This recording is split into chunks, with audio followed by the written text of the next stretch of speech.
Selamat pagi Pak, perkenalkan nama saya Julia Hotmaro Tebar Limbong. Saya akan menjelaskan sedikit materi tentang pengaruh kemajuan ITEB terhadap Negara Kesatuan Republik Indonesia. Oke, mari kita bahas selanjutnya. Sebelumnya, saya akan memberitahukan kepada teman-teman bahwasanya ITEK itu adalah ilmu pengetahuan dan teknologi atau sebuah sumber informasi yang dapat meningkatkan pengetahuan dan wawasan seseorang. Jadi kalau ada ITEK itu, suatu negara itu bakalan berhasil dan mendapatkan suatu keuntungan, yaitu bisa menciptakan dari yang sebelumnya tidak ada menjadi ada. Jadi begitulah tentang ITEK. Pengaruh positif ITEK dalam aspek politik. Tidak dapat kita pungkiri bahwasanya kemajuan ITEK telah berhasil menanamkan nilai-nilai dalam kehidupan politik bangsa Indonesia. Dengan adanya kemajuan ITEK, menjadikan nilai-nilai seperti keterbukaan, kebebasan, dan demokrasi yang berpengaruh kuat terhadap pikiran maupun kemauan bangsa Indonesia. Jadi, dengan adanya hal ini dapat mencegah praktik korupsi, kolusi, dan nepotisme sehingga dicapainya pemerintahan yang bersih dan berwibawa. Dengan adanya kemajuan ITEK juga membuat pemerintah yang bersih, jujur, adil, dan aspiratif. Aspek ekonomi, pengaruh positifnya itu bisa menjadikan investasi asing bisa menanamkan modal ke perusahaan-perusahaan yang ada di negara kita. Jadi ada juga makin terbukanya pasar internasional bagi hasil produksi negara kita. Bisa meningkatkan kesempatan kerja dan devisa negara atau meningkatkan devisa negara. Selanjutnya, kemajuan pada aspek sosial budaya. Kemajuan ITEK itu ditandai dengan munculnya internet dan makin canggihnya alat-alat komunikasi secara langsung. Selanjutnya adalah aspek hukum, pertahanan, dan keamanan. Aspek hukum, pertahanan, dan keamanan bisa menguatkan regulasi hukum di Indonesia dan pembuatan peraturan perundang-undangan yang memihak dan memiliki banyak manfaat untuk orang lain. Makin menguatnya tuntunan terhadap tugas-tugas penegak hukum seperti polisi, jaksa, hakim yang lebih profesional dan transparan dan bisa dipertanggungjawabkan. ITEK juga memiliki pengaruh negatif bagi kehidupan masyarakat berbangsa dan negara. Pengaruh negatif pada aspek yang pertama adalah aspek politik. Jadi ITEK itu bisa membuat keterbukaan, kebebasan, dan demokrasi yang tidak memungkinkan akan bisa disalahartikan oleh masyarakat Indonesia. Akibatnya, hal tersebut bisa membuat terganggunya stabilitas politik nasional yang ada di Indonesia. Tindakan-tindakan anarki akan terjadi sebagai reaksi terhadap sikap pemerintah yang menurut mereka tidak terbuka.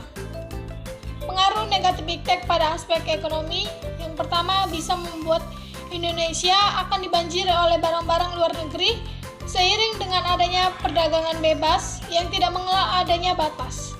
Hal ini mengakibatkan makin mendesaknya barang-barang lokal, terutama yang tradisional yang kalah saing dengan barang-barang luar negeri. Yang kedua, makin cepat atau lambatnya perekonomian negara kita akan dikuasai oleh negara asing. Seiring dengan makin mudahnya orang asing menanamkan modal ke Indonesia yang akhirnya akan mendikte atau menekankan pemerintah atau bangsa kita. Dengan demikian bangsa kita akan dijajah secara ekonomi oleh investor lain. Aktivitas pada sosial budaya yang pertama adalah munculnya gaya hidup konsumtif dan selalu mengkonsumsi barang-barang luar negeri daripada barang-barang lokal. Yang kedua, munculnya sifat hedonisme, yaitu kenikmatan pribadi yang dianggap sebagai nilai suatu tertinggi. Hal ini membuat manusia memaksakan diri untuk mencapai kenikmatan pribadinya tersebut meskipun melanggar norma-norma yang ada di masyarakat. Yang ketiga, adanya sikap individualisme, yaitu sikap yang selalu mementingkan diri sendiri tanpa memikirkan orang lain. Aspek selanjutnya adalah aspek hukum. Dampak negatif pada aspek hukum yaitu bisa menimbulkan tindakan anarkis dari masyarakat yang dapat mengganggu stabilitas nasional, ketahanan nasional, bahkan persatuan dan kesatuan bangsa ini. Selanjutnya adalah kita melakukan sikap selektif yang terhadap pengaruh kemajuan iptek di bidang pertama politik. Selanjutnya kita harus melakukan sikap selektif untuk mencegah pengaruhnya iptek di bidang politik.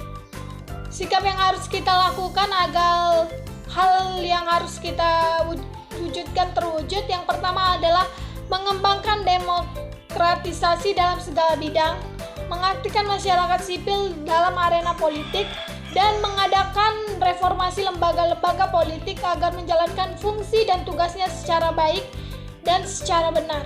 Yang terakhir, memperkuat kepercayaan rakyat dengan cara menegakkan pemerintahan yang bersih, berwibawa, adil, dan jujur.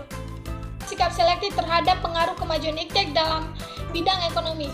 Jadi, data yang paling ampuh untuk kita lakukan supaya pengaruh negatif dari iptek terhadap kemajuan ekonomi tidak terjadi atau terhindari. Yang pertama, kita harus melakukan sistem ekonomi yang harus kita kembangkan untuk memperkuat produksi domestik untuk pasar dalam negeri, sehingga pasar negeri kita semakin kuat dan perekonomian rakyat semakin stabil. Yang kedua adalah menjadikan pertanian prioritas utama, karena masyarakat petani memiliki mata pencaharian sebagai petani, atau kita harus mensejahterakan para petani-petani yang ada di Indonesia.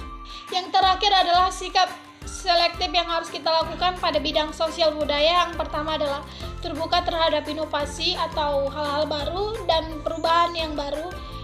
Yang kedua, berorientasi pada masa depan daripada masa lampau, atau mengutamakan masa depan daripada masa lampau. Selanjutnya adalah dapat memanfaatkan kegunaan iptek. Jadi kegunaan iptek bisa kita lakukan, misalnya kita menyelenggarakan suatu acara bisa menggunakan teknologi seperti mikrofon, seperti loudspeaker atau lain-lainnya. Begitu banyak teknologi kemajuan iptek yang bisa kita gunakan sebaik mungkin. Selanjutnya adalah menghargai pekerjaan sesuai dengan prestasi. Jadi kita harus menghargai pekerjaan yang telah kita lakukan sesuai dengan bidang dan kemampuan kita masing-masing. Selanjutnya adalah melakukan potensi lingkungan secara tepat untuk berkelanjutan. Dan yang terakhir adalah menghargai dan menghormati hak asasi manusia. Begitu saja materi yang saya sampaikan. Semoga saya dan teman-teman dapat memahami materi yang telah saya sampaikan. Oke, sekian dan terima kasih.